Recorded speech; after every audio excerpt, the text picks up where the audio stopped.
Welcome to Future Scholar Network. What if I told you that school might actually be limiting a child's natural ability to learn? What if memorizing books, following strict rules, and sitting silently in class is not real education? Over 250 years ago, a philosopher dared to challenge the entire system of schooling. His name was Jean-Jacques Rousseau, and his ideas are still shaking modern education today. Rousseau's philosophy. Jean-Jacques Rousseau believed something very different from the traditional thinkers of his time. He said, "A child is not born empty, and not born evil. A child is naturally good." According to him, education should not control the child, it should protect the child's natural development. Instead of forcing knowledge, we should allow children to learn through experience. He believed, do not teach a child what to think, teach him how to live. This was a powerful and revolutionary idea. The idea of Emile.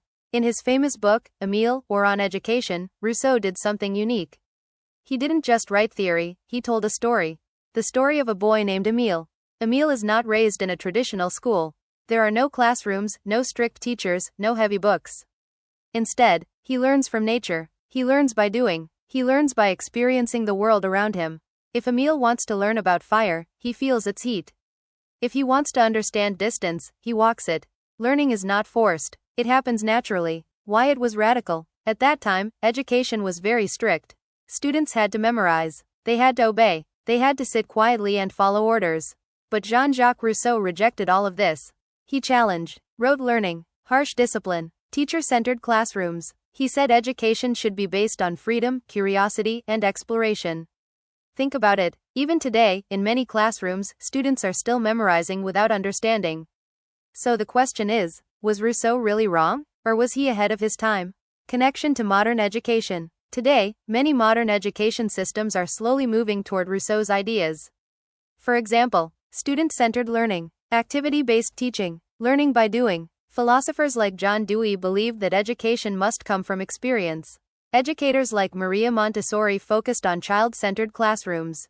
Even in early childhood education today, we emphasize play, exploration, and creativity. In many ways, modern education is rediscovering what Rousseau said centuries ago. Criticism of Rousseau. But let's be realistic. Rousseau's ideas are not perfect. Many critics argue his model is not practical for large classrooms. Children cannot always be isolated from society. And complete freedom may lead to lack of discipline. In real schools, teachers must manage many students, limited resources, and structured systems. So while Rousseau's ideas are inspiring, they are difficult to fully implement. Why it still matters today. Even today, Rousseau's message forces us to think. Are we teaching children, or just training them to pass exams? Do students truly understand, or are they just memorizing? Are teachers guiding learners, or controlling them? These questions are still relevant, especially in our education systems today. Jean-Jacques Rousseau did not just write a book. Through Emile, or On Education, he challenged the very foundation of education. And today, the challenge still remains. Are we ready to rethink education? Or will we continue teaching the same way, without questioning? Thanks for watching this video. Subscribe this channel for more videos.